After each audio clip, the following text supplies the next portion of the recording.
Hello. कैसे हैं आप लोग? आई होप सभी बहुत अच्छे होंगे। चलिए आज हम एक नया टॉपिक भी आपका इंटीग्रेशन के साथ साथ स्टार्ट करते हैं। देखो, है क्या है कि वैसे तो आपका लेक्चर इंटीग्रेशन का होना चाहिए था, लेकिन हम इंटीग्रेशन के साथ साथ अल्टरनेट एक लेक्चर हम प्रोबेबिलिटी का भी अपलोड करेंगे। क्योंकि बहुत सारे बच्चों ने कहीं ना कहीं इंटीग्रेशन पढ़ रखा है, तो मुझे लगता है कि काफी लोगों का कंप्लीट भी होगा, और जिनका कंप्लीट नहीं है तो वो ऐसा नहीं सोचें कि सर ने इंटीग्रेशन बीच में छोड़ दिया है। मैं कोशिश करूंगा कि पर डे हम 2 लेक्चर अपलोड करें, चाहे मैं छोटे छोटे लेक्चर अपलोड करूंगा, लेकिन मैं कोशिश करूंगा कि पर डे हम 2 लेक्चर अपलोड करें, एक इंटीग्रेशन का और एक आपका प्रोबेबिलिटी का। तो हम प्रोबेबिलिटी भी स्टार्ट कर दे रहे हैं, तो हम एक एक लेक्चर दोनों का अपलोड करते रहेंगे, तो उससे आपका प्रोबेबिलिटी भी तैयार हो जाएगा और इंटीग्रेशन भी तैयार हो जाएगा। और जिन्होंने इंटीग्रेशन पढ़ा है वो रिवाइज करना चाहता है तो उससे वो रिवाइज भी कर देगा। ठीक है। देखो, बहुत सारे वैसे तो अगर देखा जाए तो प्रोबेबिलिटी का कुछ जो पोर्शन है वो क्लास 11th में है। और जो कंडीशनल प्रोबेबिलिटी है आपकी, प्रोबेबिलिटी के 2 पार्ट हैं। अगर बोर्ड के पॉइंट ऑफ व्यू से देखोगे तो एक है आपका प्रोबेबिलिटी जो बेसिक वाला पार्ट है वो क्लास 11th में है। और जो कंडीशनल प्रोबेबिलिटी है वो पोर्शन आपका 12th में है। तो जिन्होंने 11th नहीं पढ़ा है तो उनको तो बेसिक भी नहीं आता है। वैसे अगर और ज्यादा बेसिक के लिए हम कहें तो और ज्यादा अगर बेसिक अगर देखोगे तो 10th से ही स्टार्ट हो जाता है। 10th में आपको इतना बता दिया जाता है प्रोबेबिलिटी क्या होती है, एक तो उसके टाइप भी बता दिए जाते हैं, छोटे छोटे प्रोबेबिलिटी के क्वेश्चन लगाने भी सिखा दिए जाते हैं। तो बहुत बेसिक प्रोबेबिलिटी की जो शुरुआत है वो क्लास 11th में हो जाती है, सॉरी 10th में हो जाती है। उसमें थोड़ी सी टाइप्स ऑफ प्रोबेबिलिटी के इंक्लूसिव एक्सक्लूसिव वाले जो क्वेश्चन है वो आपके 11th में स्टार्ट हो जाते हैं, मतलब 11th में पढ़ा दिए जाते हैं। और कंडीशनल जो क्वेश्चन है, कंडीशनल जो प्रोबेबिलिटी है, जो उसमें थ्योरम्स हैं, वो आपके 12th के सिलेबस में आ जाता है। ठीक है।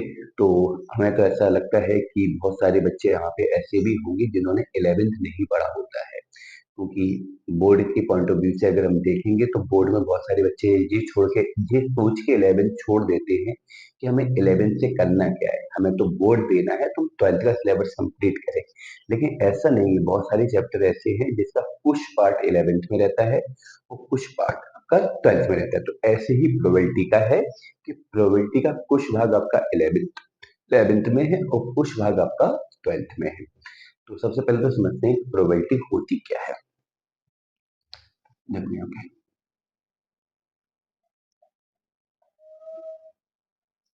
देखो, प्रोबेबिलिटी का मतलब है किसी काम के चांस। मतलब हमें मान लो, हम बोले कि मान लो इंडिया और ऑस्ट्रेलिया का मैच है, और हम ऐसा बोले कि इंडिया के जीतने के कितने चांस हैं। तो जनरली अगर हम बोले कि हम कहें बहुत सारे चांस हैं, बहुत चांस है, तो बहुत चांस है तो बहुत कितने हैं। अगर उसको मैथमेटिकली हम पता करें, जैसे मैं बोलूँ इंडिया के 50% चांस है जीतने के, या इंडिया के 90% चांस है, तो किसी काम के जो चांस, जो संभावना है, प्रोबेबिलिटी में क्या है, वो किसी काम की संभावना को मैथमेटिकली रिप्रेजेंट करता है। मैथमेटिकली क्या करता है, रिप्रेजेंट करता है, उसके चांस को क्या करता है, मैथमेटिकली रिप्रेजेंट करता है। ठीक है। तो प्रोबेबिलिटी क्या है कि किसी संभावना को, किसी काम की संभावना को जब हम लोग मैथमेटिकली रिप्रेजेंट करते हैं तो वो क्या है, आपका प्रोबेबिलिटी है। अब प्रोबेबिलिटी में कुछ चीजें आपको समझना है, जो मतलब प्रोबेबिलिटी में तो बहुत सारी चीजें बताने के लिए है, लेकिन उसके पहले भी आपको कुछ बेसिक चीजें आनी चाहिए जो क्लास 11th के पोर्शन में है। सबसे पहला तो आता है प्रोबेबिलिटी में आपका क्या, रैंडम एक्सपेरिमेंट। Random experiment. अब रैंडम एक्सपेरिमेंट होता क्या है, इसको बोलते हैं हम लोग क्या हिंदी में, यादृच्छिक परीक्षण। यादृच्छिक परीक्षण। अब रैंडम एक्सपेरिमेंट होता क्या है कि जैसे दुनिया का कोई भी काम हो, उसके जो रिजल्ट है वो फिक्स है। अब मान लो कुछ रिजल्ट ऐसे हैं, हम लोग कुछ उनके बारे में सोच भी नहीं सकते हैं, लेकिन जितने भी काम है उनके जो आउटकम्स हैं, रिजल्ट हैं, वो कैसे हैं, फिक्स हैं। अब जैसे हम एक छोटे मोटे अगर एक्सपेरिमेंट की बात करें जिनके रिजल्ट हम लोग देख सकते हैं, काउंट कर सकते हैं। जैसे मान लो एक हमने सिक्का लिया, ठीक है, और मैंने सिक्के को उछाला है। तो हमने सिक्के को उछाला है तो मुझे उसके रिजल्ट के बारे में पता है, क्या तो उस पे हेड आएगा या उस पे टेल आएगा। ठीक है, मतलब या तो चित आएगा या पट आएगा। या मैंने डाइस लिया, डाइस मतलब पासा, पासे को जैसे मैंने रोल्ड किया, पासे को हमने उछाला। जब पासे को उछाला तो मुझे उसके आउटकम्स के बारे में भी पता है कि उसका जो आउटकम्स है, दो देखो यहाँ पे दो चीजें हैं। एक रैंडम एक्सपेरिमेंट है और रैंडम एक्सपेरिमेंट के बाद क्या है, सैंपल स्पेस है। रैंडम एक्सपेरिमेंट के बाद क्या है, सैंपल स्पेस बोल सकते हैं या आउटकम्स बोल सकते हैं, ऐसा बोल दो। तो रैंडम एक्सपेरिमेंट क्या है कि रैंडमली हम किसी काम को करते हैं, मतलब उस काम को करने के लिए मेरा कोई प्री प्लान नहीं रहता कि मुझे उसका रिजल्ट ऐसा चाहिए। मतलब ऐसा कोई मेरा प्री प्लान नहीं है। रैंडम का मतलब हो गया अचानक से। अचानक से मैंने कोई एक्सपेरिमेंट कर दिया। जैसे मान लो मैंने अचानक से एक पेन उठाया और मैंने उसको चला के देखा। अब वो चल रहा नहीं चल रहा ये अलग बात है, लेकिन अचानक से रैंडम एक्सपेरिमेंट का मतलब है कि मैंने जो भी एक्सपेरिमेंट किया उसमें मेरा कोई प्री प्लान नहीं था, बस मैंने उस काम को कर दिया। मैंने उस काम को कर दिया। जैसे मान लो तुम लोग 12th के पेपर दे रहे हो तो बहुत सारे लोग रैंडमली भी दे रहे हैं। उन्हें नहीं पता कि मेरी कितनी परसेंट बननी है या मुझे फेल होना है, ऐसा कुछ पता नहीं। वो क्या करेंगे, रैंडमली जाएंगे पेपर दे के आ जाएंगे। ऐसे ही मान लो मैंने इस मार्कर उठाया, अब वो चल रहा नहीं चल रहा मैंने इसके बारे में सोचा ही नहीं, मैंने उस काम को कर दिया। या मान लो मैंने सिक्कों को उछाला, उस पे हेड आया टेल आया कोई मतलब नहीं, बस मैंने उस काम को कर दिया। मैंने पांसा लिया उछाल दिया, उस पे क्या आया कोई मतलब नहीं, बस मैंने उछाल दिया। या मैंने मान लो ताशी गड्डी में से एक पत्ता निकाला, वो पत्ता कैसा निकला मुझे नहीं पता, वो हमने पत्ता निकाल दिया। ऐसी कुछ हम लोग की पढ़ाई के लिए रहते हैं, हम लोग क्या करते हैं, पढ़ना स्टार्ट करते थे। पढ़ के करना क्या है मतलब नहीं, बस पढ़ रहे हैं। मतलब रैंडमली हम लोगों ने कोई किताब उठा के पढ़ना स्टार्ट कर दिया, उस पर पढ़ने के बाद उसका मुझे क्या फायदा होगा वो नहीं पता मुझे। मतलब ऐसा, मतलब मजाक वाली बात हुई है तो खैर, अपन को देखना क्या है कि हमने कोई एक्सपेरिमेंट किया और एक्सपेरिमेंट मैंने क्या किया, रैंडमली किया। उस एक्सपेरिमेंट के बारे में मैंने पहले से कोई प्री प्लान नहीं किया था। तो ऐसे एक्सपेरिमेंट को हम लोग बोलते हैं रैंडम एक्सपेरिमेंट। क्या बोलते हैं, रैंडम एक्सपेरिमेंट। रैंडम एक्सपेरिमेंट में फिर होती है बात किसकी, आउटकम्स की। आउटकम्स मतलब परिणाम, ठीक है। किसकी बात होगी, आउटकम्स की। आउटकम्स, परिणाम, ठीक है। तो इसमें क्या आउटकम हो सकते हैं, जैसे देखो आउटकम क्या होता है, इन दोनों पॉइंट को समझना बहुत अच्छे से, क्योंकि ये छोटे छोटे पॉइंट जरूर हैं लेकिन इनका यूज मिलेगा आपको। अब बात आती है आउटकम की। तो आउटकम होते क्या है, जैसे मान लो मैंने सिक्के को उछाला। अब जो मैंने सिक्के को उछाला तो उसके दो ही आउटकम हो सकते हैं, या तो उस पे हेड आएगा या टेल आएगा। मान लो मैंने पासा उछाला तो उसपे या तो 1 आएगा या 2 आएगा या 3 आएगा या 4 आएगा या 5 आएगा और 6 आएगा। तो ये उसके क्या है, आउटकम है। हमने क्या किया, सिक्का उछाला, हमने सिक्का उछाला तो ये क्या हुआ, एक्सपेरिमेंट हुआ। जो उसके क्या हुए, आउटकम्स हुए। हमने क्या किया, पासा उछाला, पासा उछाला तो ये क्या हुआ, एक्सपेरिमेंट हुआ। और जो उसके क्या हुए, आउटकम्स हुए। तो सीधी बात है, बगैर सोचे समझे अगर मैंने किसी काम को कर दिया है तो वो रैंडम एक्सपेरिमेंट है। उसके क्या क्या रिजल्ट आ सकते हैं, क्या क्या रिजल्ट आ सकते हैं, वो उसका आउटकम्स है। वो इसका क्या है, आउटकम्स है। तो दो बातें याद रखना है कि रैंडम एक्सपेरिमेंट केवल उस काम को बता रहा है कि तुमने क्या काम किया, और आउटकम उस काम के रिजल्ट को बताता है कि उस काम के करने के बाद तुम्हारे क्या क्या रिजल्ट हो सकते हैं, क्या क्या रिजल्ट हो सकते हैं। अब देखो यहाँ पे, अब बात आती है इवेंट की। तो प्रोबेबिलिटी में सबसे में जो इम्पोर्टेंट दो पार्ट आपको समझने हैं, एक इवेंट और एक सैंपल स्पेस। एक आपको समझना है क्या, इवेंट। इवेंट को बोलते हैं घटना। अब इवेंट क्या होता है और सैंपल स्पेस क्या होता है, इसको क्या बोलते हैं, प्रतिदर्श समष्टि। तो देखो यहाँ पे इवेंट क्या होता है और सैंपल स्पेस क्या होता है। इवेंट और सैंपल स्पेस को समझ लो क्योंकि इसका बहुत ज्यादा यूज होता है, और मतलब प्रोबेबिलिटी इन्हीं दो बातों पे डिपेंड होती है, इवेंट और सैंपल स्पेस पे। ये दोनों बातें तो है ही, इसके साथ साथ जो प्रोबेबिलिटी का फॉर्मूला है वो इन्हीं दोनों बातों पर क्या होता है, डिपेंड होता है। तो सबसे पहले तुम समझेंगे क्या, सैंपल स्पेस। तो सैंपल स्पेस क्या होता है, किसी भी एक्सपेरिमेंट में जो टोटल आउटकम्स होते हैं, तो उनका अगर हम एक सेट के अंदर उसको हम क्या करें, अरेंज करें, तो वो क्या कहलाएगा, सैंपल स्पेस कहलाएगा। जैसे मान लो मैंने एक सिक्का उछाला, और जब मैंने एक सिक्का उछाला, कितना, एक सिक्का उछाला मैंने, एक सिक्का उछाला, और जब मैंने एक सिक्का उछाला, तो उस एक सिक्के के उछालने के बाद हमारे क्या क्या आउटकम हुए, हेड और टेल। अब उन आउटकम्स को अगर हम एक कर्ली ब्रैकेट में रिप्रेजेंट कर दें, तो वो उसका क्या कहलाएगा, सैंपल स्पेस कहलाएगा। मतलब आउटकम्स का जो सेट है वो क्या है, सैंपल स्पेस है। जैसे मान लो मैंने दो सिक्के उछाले,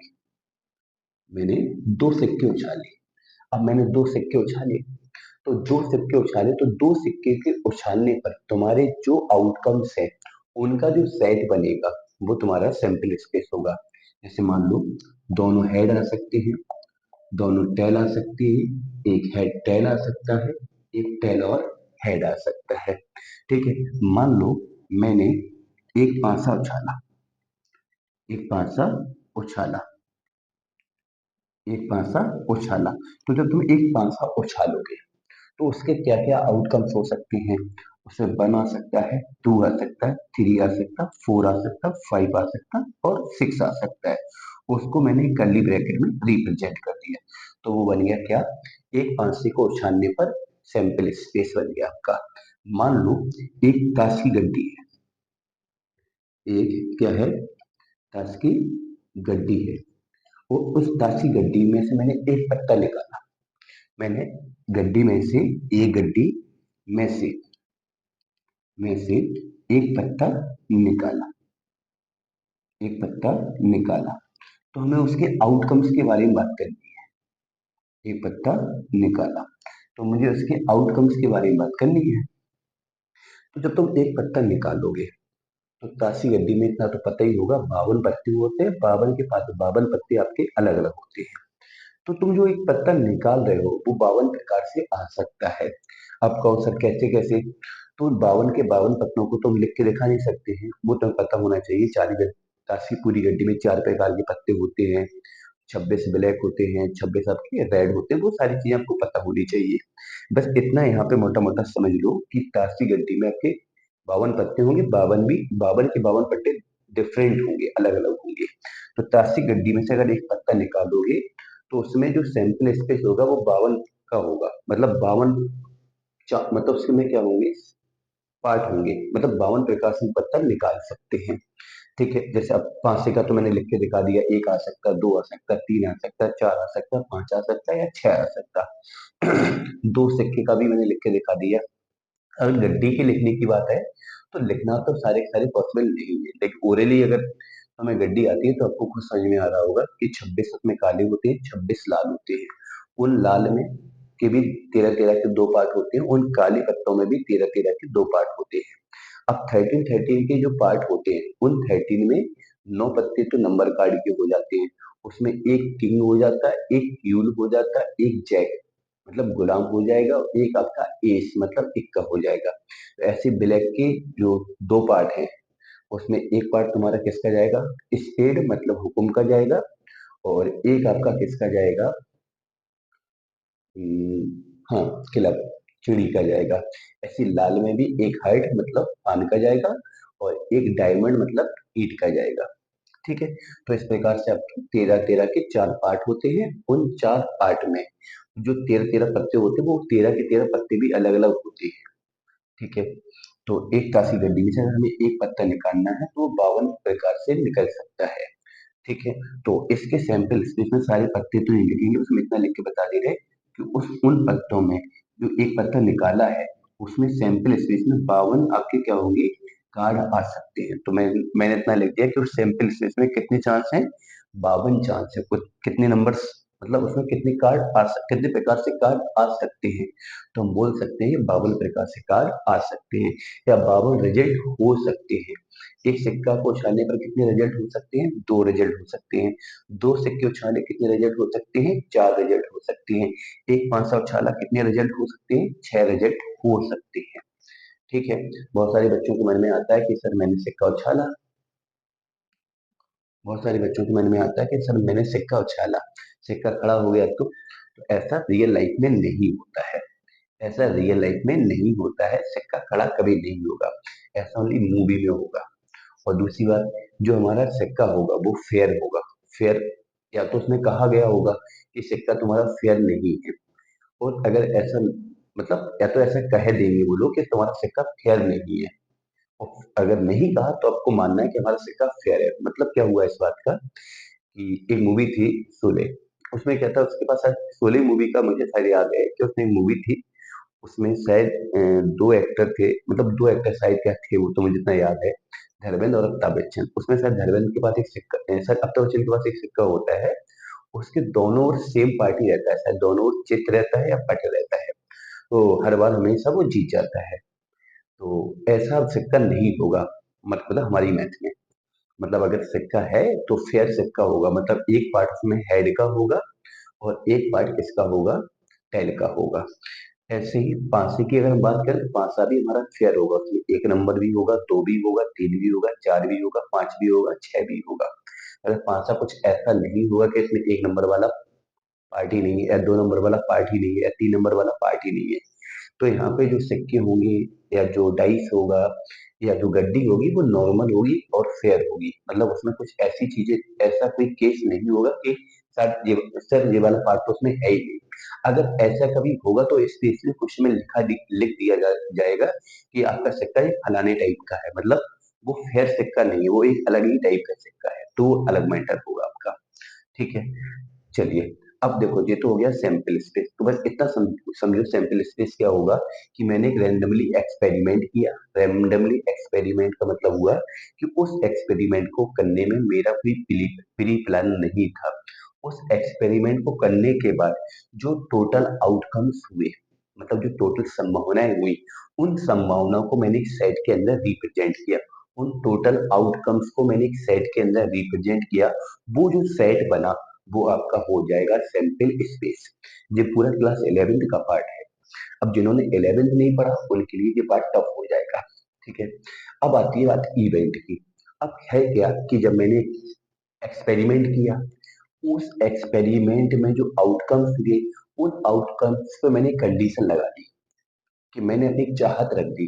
चाहत रखने का मतलब क्या है कि मैंने सोच लिया कि मुझे ऐसा कुछ चाहिए, जैसे मैंने बोला कि मैंने दो सिक्के उछाले और मैंने बोला कि दोनों हेड हो। हेड मतलब चित हूँ, दोनों क्या हूँ? हेड हूँ। अब दोनों हेड हैं तो यहाँ पे क्या है कि अब एक इवेंट मैंने बना दिया, एक फिक्स कर दिया, एक गोल फिक्स है कि हमको दोनों हेड चाहिए। तो दोनों हेड चाहिए तो ये एक ही प्रकार से होगा, हेड। ठीक है। तो आपका जो सैंपल स्पेस है उसमें से, उसमें तो बहुत, मतलब उसमें तो बहुत सारी संभावना है। उन संभावनाओं में से मैंने कोई अपनी एक संभावना पहले से फिक्स कर दी कि मुझे ऐसा कुछ चाहिए है, तो वो तुम्हारे को ऐसा ही हो जाए तो तुम्हारा इवेंट हो जाएगा। वो तुम्हारा क्या हो जाएगा? इवेंट हो जाएगा। जैसे मैंने बोला कि पांसा उछाला, एक पांसा उछाला। अगर तुमने पांसा उछाला, एक मिनट, 1 मिनट, 1 मिनट लाइन पे रहना। हाँ। अब मैंने बोला कि मैंने एक पांसा उछाला और हमें क्या मिले? सम संख्या प्राप्त हो। सम संख्या प्राप्त हो। मैंने एक पांसा उछाला और मैंने कहा सम संख्या प्राप्त हो। अब यहाँ पे भी मैंने फिक्स कर दिया कि हमें जो मिलना है वो सम संख्या मिलना है। ठीक है, तो फिक्स है। अब सम संख्या अगर आपको मिलनी है तो आपने अपना गोल फिक्स कर रखा है, तो उस सम संख्या के मिलने के क्या क्या चांस है? या तो दो आएगा, या चार आएगा, या छह आएगा। तो वो क्या हुआ, एक जब पांचे को उछाला तो टोटल रिजल्ट थे वो छह थे, लेकिन उसमें मैंने इवेंट बना दिया। मैंने क्या कर दिया, एक कंडीशन बना दी। कंडीशन क्या बना दी कि मुझे क्या प्राप्त होना चाहिए? सम संख्या प्राप्त होनी चाहिए। तो अगर आपको सम संख्या प्राप्त हो जाती है तो वो आपका इवेंट हो जाएगा। तो अब सम संख्या प्राप्त होने के लिए क्या क्या होना चाहिए? या तो 2 आना चाहिए, या 4 आना चाहिए, या 6 आना चाहिए। ऐसी ताशी गड्डी के लिए है। अगर मैं बोलूं कि ताशी गड्डी से मैंने एक पत्ता निकाला, अब उसमें मैंने कोई कंडीशन बना दी कि पत्ता लाल कलर का हो, पत्ता काले रंग का हो, पत्ता बादशाह हो, पत्ता इक्का हो, पत्ता हुकुम का हो, पत्ता पान का हो, पत्ता चिड़ी का हो, पत्ता ईंट का हो। अगर मैंने कोई कंडीशन लगा रखी है तो वो उसके लिए किसका काम करेगा? इवेंट का काम करेगा। ठीक है, ये तो हो गया तुम्हारा इवेंट। तो ये चारों के चार पॉइंट एक दूसरे से रिलेट करेंगे। देखो, रैंडम एक्सपेरिमेंट, हमने रैंडमली कोई काम किया, वो हमारा रैंडम मतलब अचानक से मैंने किसी बगैर सोच समझे किसी काम को मैंने करना कर दिया, तो वो हो गया हमारा रैंडमली एक्सपेरिमेंट। उस रैंडमली एक्सपेरिमेंट के जो रिजल्ट होंगे उनको हम बोलेंगे आउटकम्स। ठीक है, उन रिजल्ट को अगर हम एक सेट के अंदर रिप्रेजेंट करेंगे तो वो हो जाएगा सैंपल स्पेस। ठीक है, उन सैंपल स्पेस में से पर्टिकुलर किसी भी सैंपल स्पेस को उठाया और मैंने कोई कंडीशन बना दी। ठीक है, मैंने कुछ सोच लिया कि ऐसा होना है, तो वो हो जाएगा तुम्हारा इवेंट। जैसे एक एग्जांपल और समझे, मैं बोलूँ एक परिवार में दो बच्चे हैं, एक परिवार में दो बच्चे हैं, एक परिवार में दो बच्चे हैं। ठीक है, अगर मैं इसकी सैंपल स्पेस की बात करूं, और यहाँ पे बस एक बात याद रखना, बच्चे होना तो लड़का लड़की की ही बात कर रहे हैं हम यहाँ पे, थर्ड जेंडर की बात नहीं कर रहे, क्योंकि बच्चों का दिमाग बहुत चलता है तो वो कहेंगे सर जरूरी है लड़का लड़की हो, थर्ड जेंडर हो जाए, तो हम यहाँ पे थर्ड जेंडर की बात नहीं कर रहे हैं। तो यहाँ पे अगर एक परिवार में दो बच्चे हैं तो दोनों बॉय हो सकते हैं, दोनों गर्ल हो सकती हैं, एक बॉय दूसरा गर्ल, पहली गर्ल दूसरा बॉय हो सकता है। तो ये चार ही संभावनाएं होंगी, ये चार ही टोटल संभावनाएं होंगी एक परिवार में अगर दो बच्चे हैं तो। अब इसमें अगर हम इवेंट बनाना चाहें तो हम कुछ भी इवेंट बना सकते हैं। हमने इसी के साथ एक इवेंट बनाया कि बड़ा बच्चा लड़की हो, बड़ा बच्चा क्या हो? लड़की हो। तो बड़ा कौन होता है? इतना तो आपको पता होगा, जो पहले पैदा होगा वो बड़ा होगा। तो मान लो अगर बड़ा बच्चा लड़की बनाना है, मतलब लड़की होनी चाहिए, तो पहले कौन पैदा होना चाहिए? लड़की ही पैदा होनी चाहिए। तो इसमें क्या क्या इवेंट इवेंट में क्या क्या आएगा? दोनों लड़की हो, तो दोनों लड़की होंगी तब भी बड़ा बच्चा लड़की होगा ही होगा। भाई दूसरा क्या है उससे मतलब ही नहीं, हमें तो बड़ा बच्चा लड़की देखना है। तो मतलब पहला जो पैदा हुआ वो लड़की होना चाहिए। और एक रिजल्ट ये वाला भी आ जाएगा, लड़की और लड़का। बाद में भले ही लड़का हो जाए या बाद में भले ही लड़की हो जाए, लेकिन अगर हमें बड़ा बच्चा लड़की बनाना है तो पहले लड़की पैदा होनी चाहिए। इस कंडीशन में बड़ा बच्चा आपका क्या हो जाएगा? लड़की हो जाएगा। तो ये तो हो गया आपका इवेंट और सैंपल स्पेस।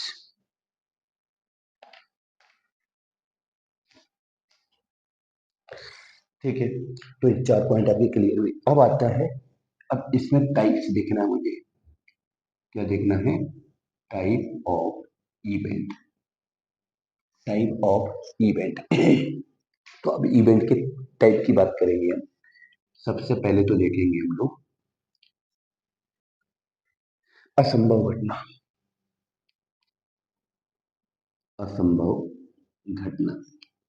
ठीक है, इम्पॉसिबल इवेंट, इम्पॉसिबल इवेंट। तो देखो इम्पॉसिबल इवेंट क्या होता है? मैंने मैंने ऐसा एक्सपेरिमेंट किया और उसमें मैंने ऐसी एक्सपेक्टेशन रख दी जो वहां पर होनी ही नहीं है। तो वो क्या हो जाएगा? इम्पॉसिबल इवेंट हो जाएगा। जैसे मैं बोलूं कि मैंने पांसे को उछाला, और जब पांसे को उछाला वो भी नॉर्मल जो पांसा होता है, जो खैर पांसा होता है जो हम लोग यूज करते हैं लूडो वगैरह में, मैंने उस पांसे को उछाला और मैंने बोला कि उस पांसे पर 7 का अंक प्राप्त हो, तो वो क्या है? इम्पॉसिबल इवेंट होगा। या फिर मैं ऐसा बोलूं कि मैंने ताश की गड्डी को बहुत अच्छे से फेंटा, मतलब वो क्या था? पीसा, मतलब फेंटा जो भी बोलते हो तुम लोग की भाषा में, फेंटा पीसा, या वो क्या लगाई? गड्डी को खड़ी लगाई, कुछ भी बोलो।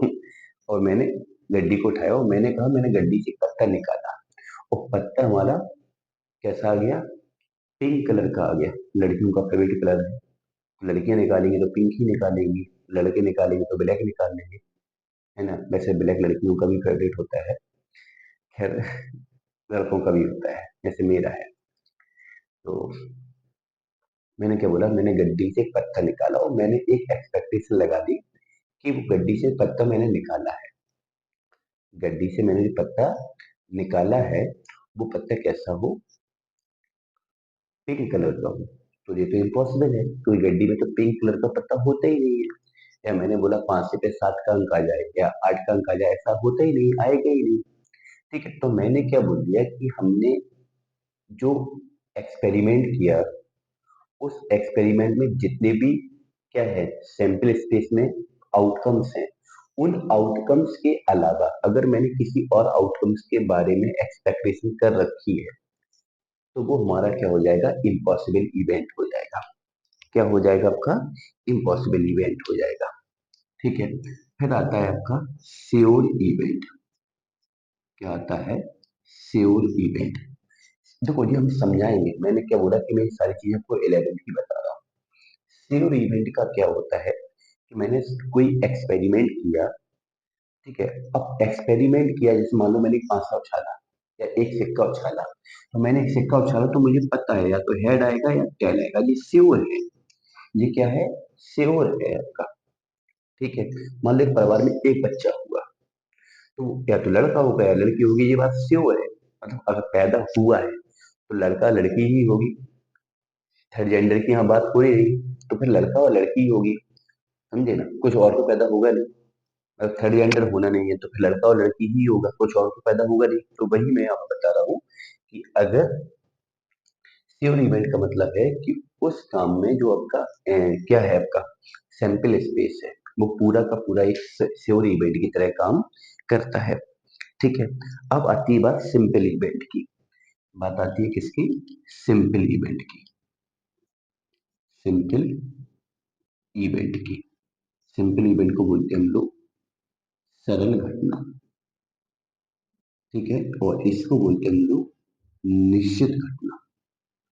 ठीक है, तो सिंपल इवेंट क्या होता है, जैसे मैंने बोला कि मैंने मतलब निश्चित, सॉरी, सिंपल इवेंट का मतलब क्या होता है कि इवेंट में, किसी भी इवेंट में आपका जो आउटकम्स, मतलब जो आपका रिजल्ट है वो फिक्स हो। कोई भी एक्सपेरिमेंट किया, उसमें जो रिजल्ट है वो पूरी तरह से फिक्स हो। पूरी तरह से फिक्स होने का मतलब क्या है कि मैंने एक पासा उछाला, पासा उछाला और संख्या दो प्राप्त हो, संख्या दो प्राप्त हो, तो ये पूरी तरह से फिक्स है। दो को प्राप्त होने का पूरा तरीका फिक्स है कि दो ही आए तो दो, मतलब उसको हम दो का ये वाला इवेंट बोलेंगे, ये वाला इवेंट बोलेंगे।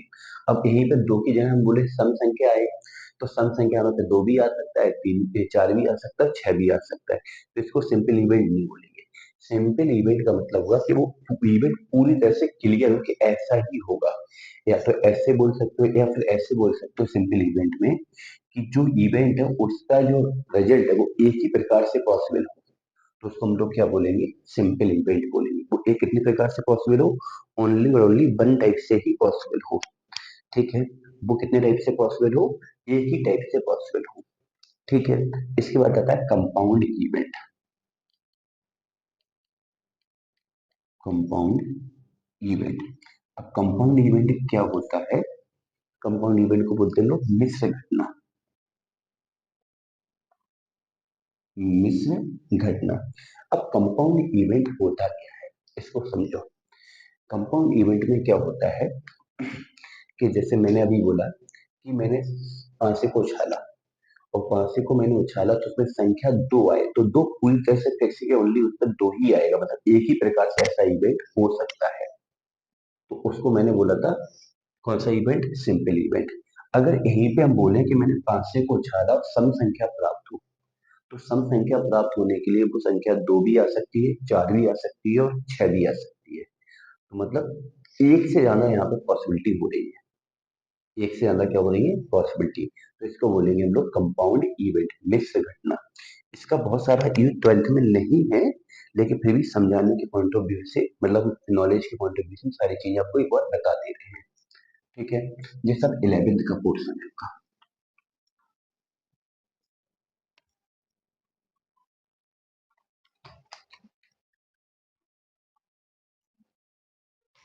ठीक है। अब आ जाओ कॉम्प्लीमेंट इवेंट।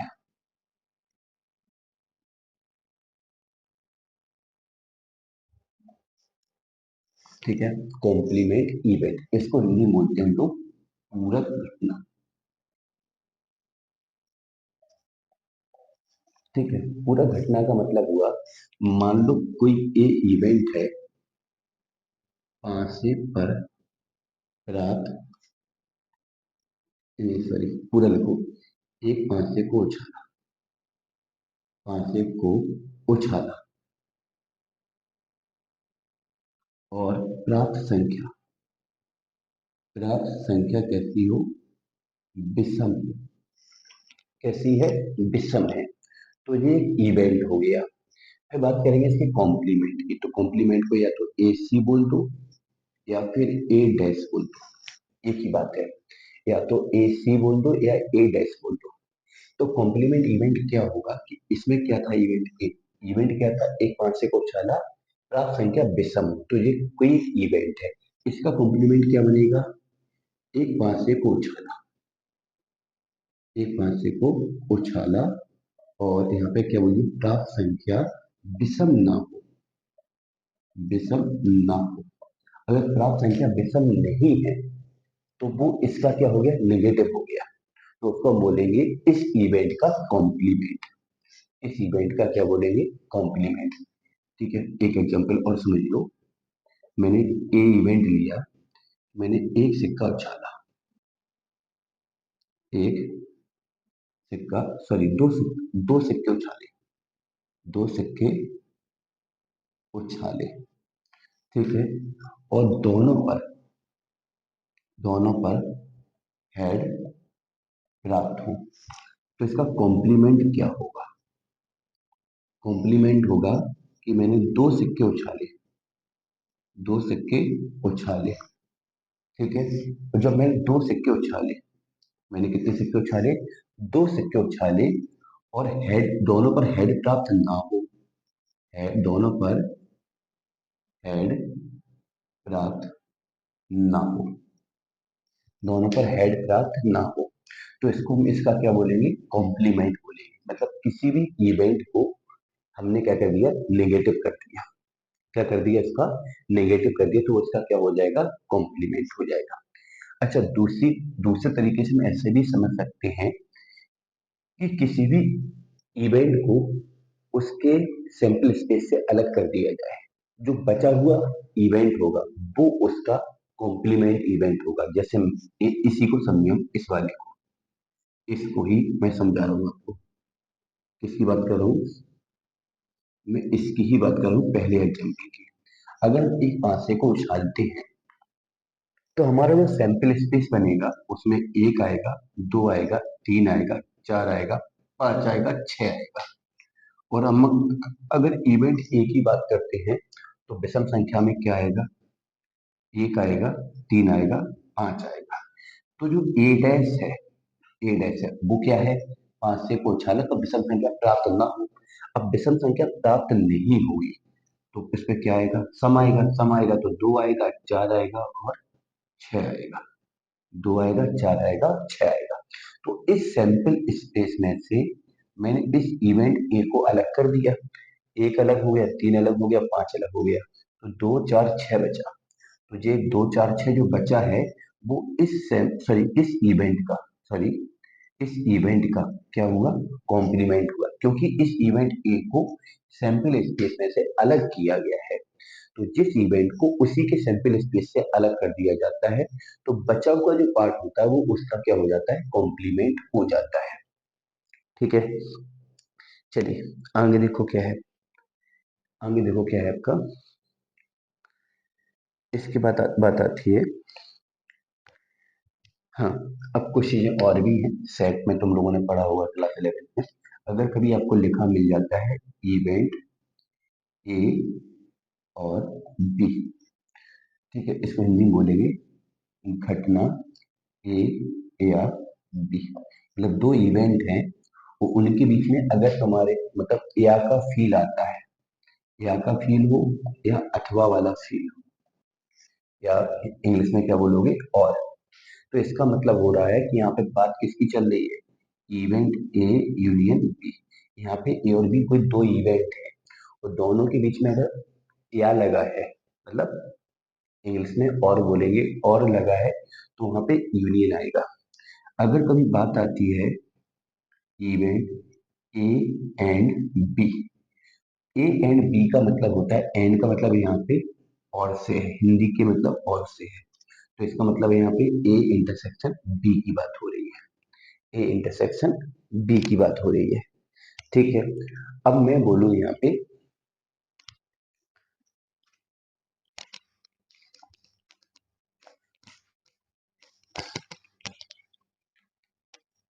मैं यहाँ पे बोलूं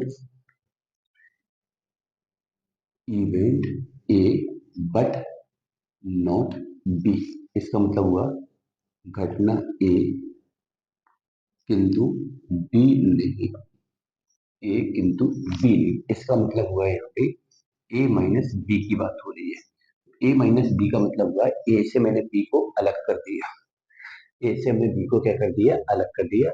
ये यूनियन, इंटरसेक्शन और डिफरेंस, ये तीनों बातें आप लोगों ने सेट थ्योरी के अंदर पढ़ी होगी, कैसे यूनियन निकाला जाता है, कैसे इंटरसेक्शन निकाला जाता है और कैसे ए माइनस बी निकाला जाता है। ठीक है, इसके बाद आता है दो टाइप आपके और बचे हैं। ठीक है, दो टाइप आपके और बच्चे हैं, तो मुझे लगता है आज ही कर लें क्या, चलो कर लेते हैं।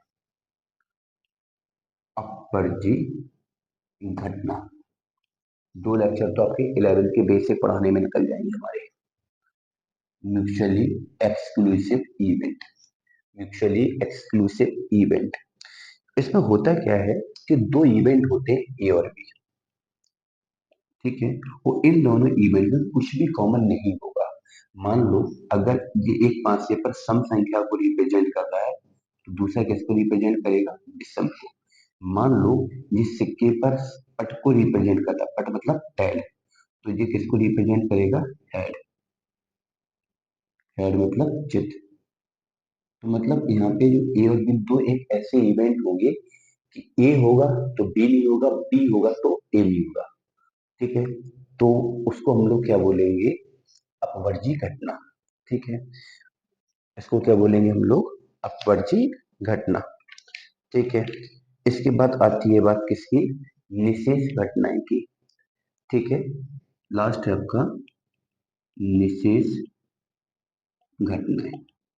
तो निशेष घटनाएं क्या होंगी, देखो निशेष घटनाएं में मान लो कि बहुत सारे इवेंट है, A B C D E T C, ये किसी सैंपल स्पेस के, किसी सैंपल स्पेस के इवेंट है, ए बी सी डी किसी सैंपल स्पेस के क्या है, इवेंट है।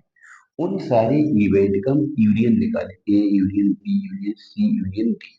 मान लो चार इवेंट है, उन चारों का मैंने क्या निकाला, यूनियन निकाला। उन चारों का यूनियन अगर सैंपल स्पेस के बराबर आ जाता है, मतलब टोटल आउटकम्स के बराबर आ जाता है, तो सारी की सारी घटनाएं निशेष घटनाएं कहलाएंगी। ठीक है, तो ये तो हो गया आपका टाइप ऑफ इवेंट्स के बारे में। ठीक है, अच्छा इसमें एक इंडिपेंडेंट इवेंट रह गया है, तो वो मैं उसको अलग से पढ़ाऊंगा, स्वतंत्र घटनाएं रह गई हैं। ठीक है, तो अभी तो आप लोग इस लेक्चर को देखिए, केवल बेसिक बेसिक चीजें समझ लें कि किसका क्या मतलब है। अगला लेक्चर भी आपका बिल्कुल बेसिक रहेगा, फिर उसके बाद हम 12th वाला पोर्शन स्टार्ट करेंगे।